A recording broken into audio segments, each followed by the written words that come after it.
Assalamu alaikum. Bonjour à tous. Je donne aujourd'hui la solution de deux exercices sur les séries de fonctions. Ces exercices font partie d'une série d'exercices que j'ai postés il y a quelques jours. Alors nous allons voir tout de suite l'énoncé du premier exercice. Nous avons une série de fonctions. Alors, il y a trois questions. Dans la première question, on nous demande d'étudier la convergence simple de cette série. Alors, cette série est évidemment définie pour tout x appartenant à R, comme vous voyez. Donc, puisque ce n'est pas précisé la convergence simple, sur quel ensemble, donc on va l'étudier sur R tout entier. Regardons la solution. La convergence simple consiste à étudier pour chaque x fixé de l'ensemble sur lequel vous l'étudiez, si la série sigma de n de x converge. Alors, on commence par x égale 0, où on voit que un de 0 est nul, et donc la série sigma de n de 0 est la série nulle. Quand on ne précise pas les n égale 1 jusqu'à l'infini, etc., cette écriture, pour moi, ça veut dire la série du terme général un de 0. Quand je mets n égale 1 jusqu'à plus l'infini, ça peut vouloir dire la série, mais aussi la somme. C'est juste une question de notation. Alors, pour x égale 0, donc la série converge. Pour x appartenant à R étoile. Alors, je fais la valeur absolue de n de x, et je dis que valeur absolue de n de x est équivalente à ça. 1 sur n à la puissance alpha plus 1, valeur absolue de x. En effet, le dénominateur, donc on a la valeur absolue. Le numérateur, c'est valeur absolue de x, et le dénominateur est équivalent à n alpha que multiplie n alpha plus 1, et x au carré. Vous simplifiez valeur absolue de x sur x au carré, et vous trouvez au dénominateur valeur absolue de x, ce qui n'est pas un problème puisqu'on est dans le cas où x est dans R étoile. Voilà, donc alors maintenant, étant donné que vous avez ici deux termes généraux de positifs, la série sigma de valeur absolue de n de x équivalente à une série de Riemann, elle converge parce que dans l'énoncé alpha est strictement positif et alpha plus 1 est supérieur à 1. Donc cette série de Riemann converge et donc la série sigma de n de x converge absolument et donc converge tout court. Voilà. Alors juste pour vérifier que alpha est bien positif dans l'énoncé. Regardez. Hein? Donc, il n'y a aucun problème pour dire que cette série est convergente. La deuxième question montrait que cette série converge uniformément sur tout intervalle AB, avec A supérieur à 0 et B supérieur à A, strictement. Attention. Donc, voyons maintenant la solution pour cette deuxième question. Je calcule la dérivée de un et je trouve ceci. Je calcule la dérivée, voilà ce que je trouve. Alors, pourquoi je calcule la dérivée? Vous allez voir, parce que je vais faire le tableau de variation sur R+. Alors, je vais juste préciser, hein, regardez, que cette fonction, elle est impaire. Comme vous voyez, la un de x, ce que j'ai posé un de x, c'est bien impair. Voilà. Et on étudie la convergence uniforme dans cette deuxième question dans l'intervalle AB.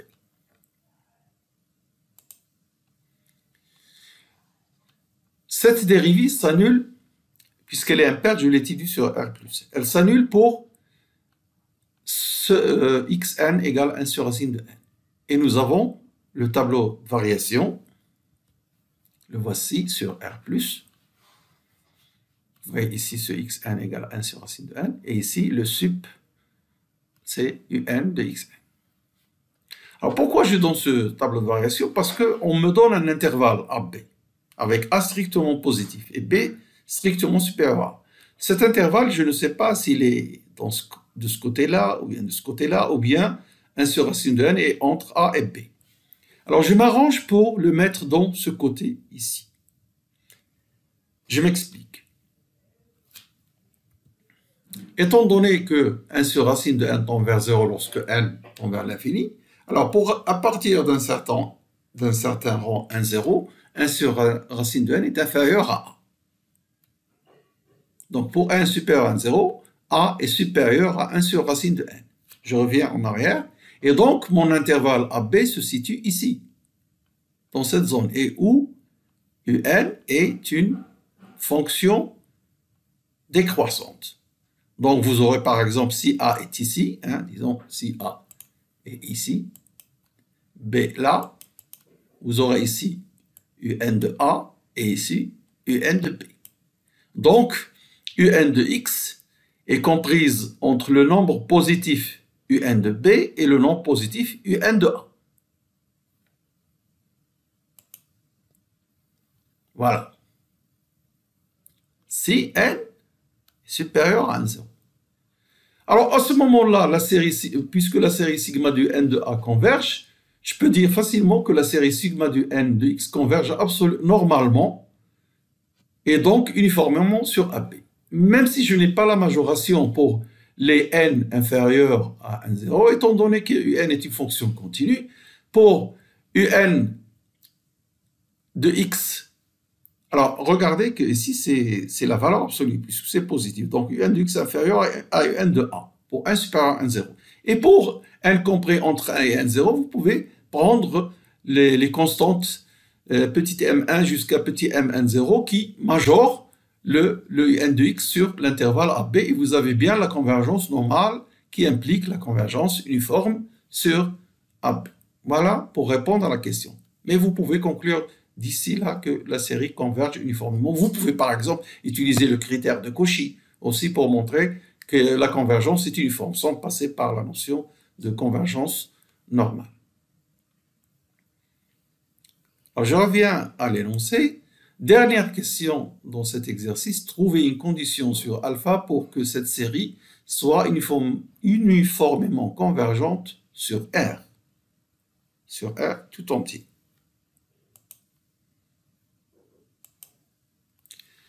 Alors je rappelle le tableau de variation, et vous voyez que tout à l'heure j'ai évité ce point où, si vous voulez, la fonction explose, puisque c'est la plus grande valeur, et vous avez sur R- également le symétrique de ce tableau de variation. Donc sur R-, vous aurez quelque chose comme ça.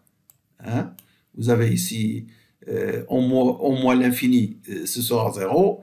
En 0, c'est 0. Et ici, vous aurez moins mn. Moins mn. Donc voilà ce que sera.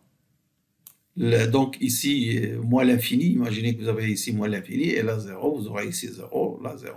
Voilà le symétrique. Je ne vais pas insister là-dessus. Pourquoi? Parce que lorsqu'on a une fonction impaire, quand on cherche le sup de sa valeur absolue, il suffit de l'étudier sur R+. Et le sup de n de x, c'est ça. C'est ça.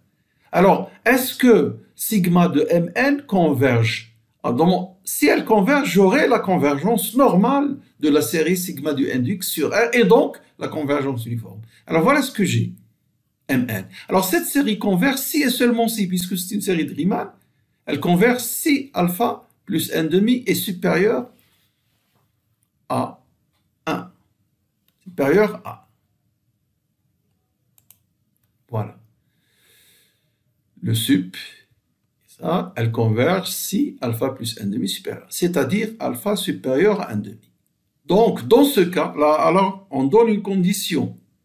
Si alpha est supérieur à 1 demi, nous avons le sup de n de x, qui est mn, vaut ceci, c'est une série convergente dans le cas où alpha est supérieur à 1 demi, et donc, on a la convergence normale qui donne la convergence uniforme sur R. Condition, elle est suffisante. Alors, une condition, donc, pour répondre à la question, c'est alpha supérieur à 1 demi. Mais je n'ai pas dit si et seulement si. Vous pouvez, pour voir si, pour alpha inférieur à 1 demi, on a la convergence uniforme, Ça, c'est un autre problème. Il faut l'étudier. Mais on se contente de répondre à la question. Alors, ceci termine cet exercice. Et puis, on passe à l'exercice suivant. Alors, on se donne une série de fonctions. Vous voyez ici. Montrer que cette série converge pour x positif et diverge pour x négatif. Donc, commençons par la convergence sur R+. La convergence, série convergente, donc a priori c'est la convergence simple, on ne demande pas de convergence uniforme. Regardons la solution. Alors pour tout x, nous avons Vn de x est inférieur à 100. Pourquoi? Parce que vous avez x positif, exponentiel moins un nombre positif est inférieur à 1. Et ce terme, il est inférieur à 1 sur racine de n3. J'enlève le 1 pour avoir quelque chose de plus grand. Et racine de n3, c'est précisément n à la puissance 3,5. Je fais apparaître ce 3,5 pour bien vous montrer que la série c'est une série de Riemann et elle converge parce que 3,5 est supérieur strictement à 1. À ce moment-là, nous avons ici Vn de x, mais aussi ces valeurs absolues de Vn de x est inférieure pour tout x positif à ce terme général d'une série convergente. Donc, on a la convergence. On a la convergence. Et même, on a la convergence normale. Mais on a la convergence tout court. Donc, la convergence normale et la convergence uniforme, même si ce n'est pas demandé. Mais ça va nous servir tout à l'heure. Maintenant, pour x négatif, qu'est-ce qu'on a? Pour x négatif strictement, Vn de x ne tend pas vers 0. En effet, vous avez exponentielle moins x racine de m. Si x est négatif strictement, ici vous avez un argument déjà qui est positif, et en plus, lorsque n tend vers l'infini, il tend vers plus l'infini, parce que moins x est strictement positif, donc tend vers moins l'infini. Ceci, il a beau tendre vers plus l'infini, ça ne va pas changer grand-chose, parce que les exponentielles des puissances de n l'emportent sur les puissances de n, et donc ceci tend vers l'infini, même si ceci tend vers plus l'infini, eh bien, le tout tend vers plus l'infini, et donc le terme général ne tend pas vers 0. Voilà, ça limite plus l'infini, et donc la suite est divergente. Donc cette série que nous avons, elle converge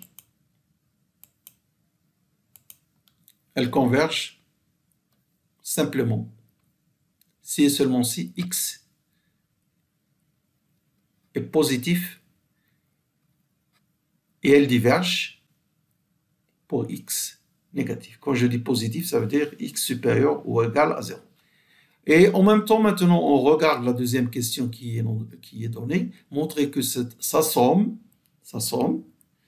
est convergent, est continue pour x positif et dérivable pour x strictement positif.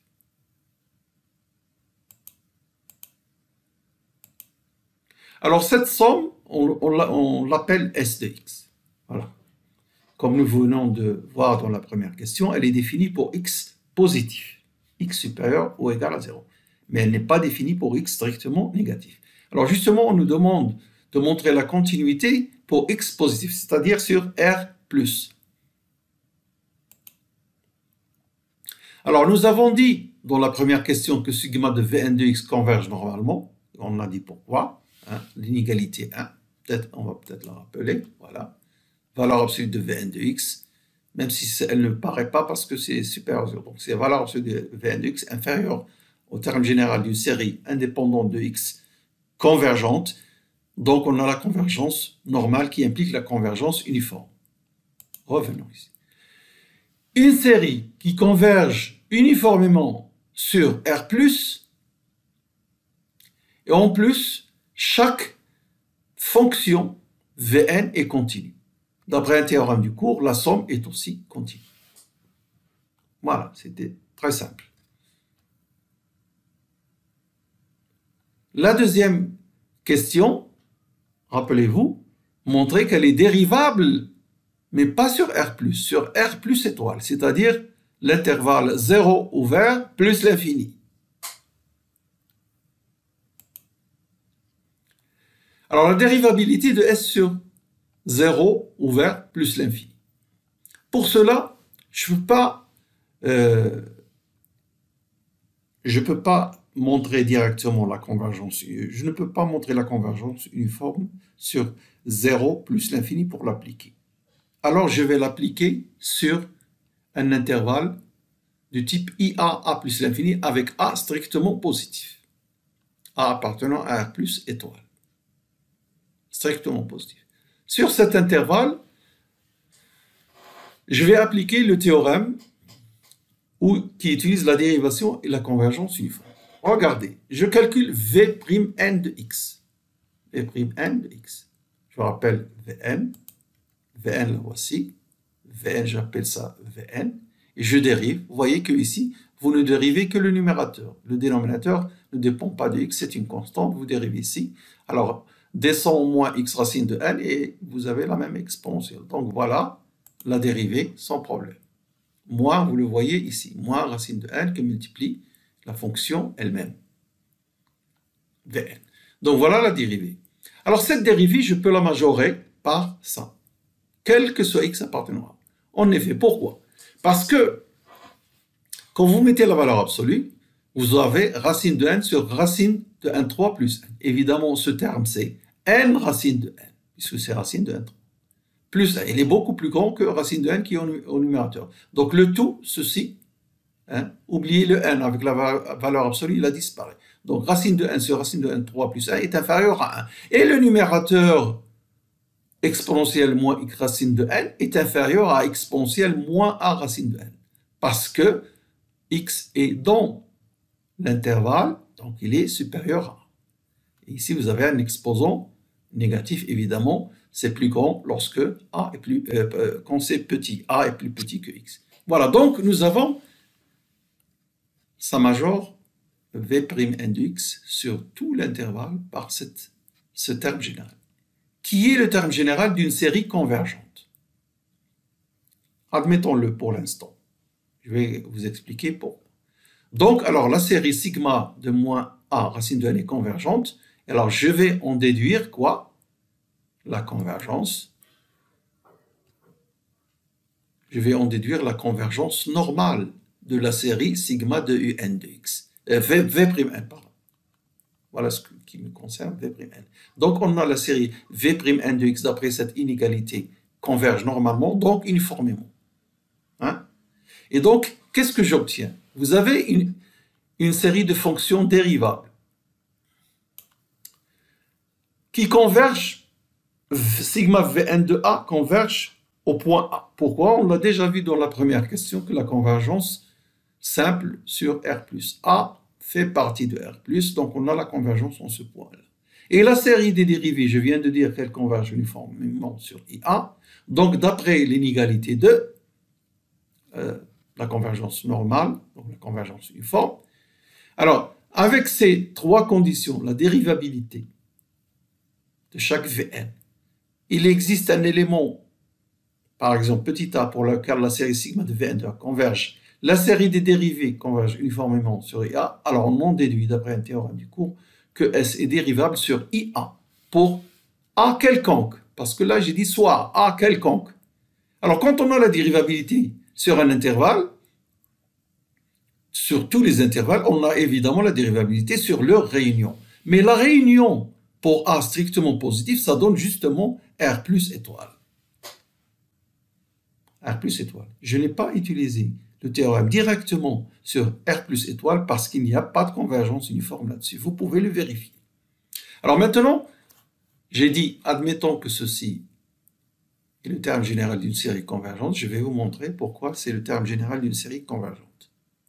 Puisque ceci est vrai, donc par exemple, prenez epsilon égale 1, il existe un 0, tel que pour n supérieur à 0, ceci est inférieur à 1, puisqu'il tend vers 0, et il est d'ailleurs supérieur à 0 strictement, donc vous divisez par 1, 2, et vous avez ça. Alors cette comparaison vous permet de dire que la série sigma 2 exponentielle moins racine de n converge, puisqu'elle est inférieure à ça qui est le terme général d'une série de Riemann convergente, et 2 étant supérieur strictement à 1. Voilà donc, nous avons terminé la solution de cet exercice. J'espère que vous avez compris les solutions de ces exercices et je vous donne rendez-vous prochainement à d'autres solutions d'exercices sur le même thème des séries de fonctions. Merci de votre attention. Au revoir.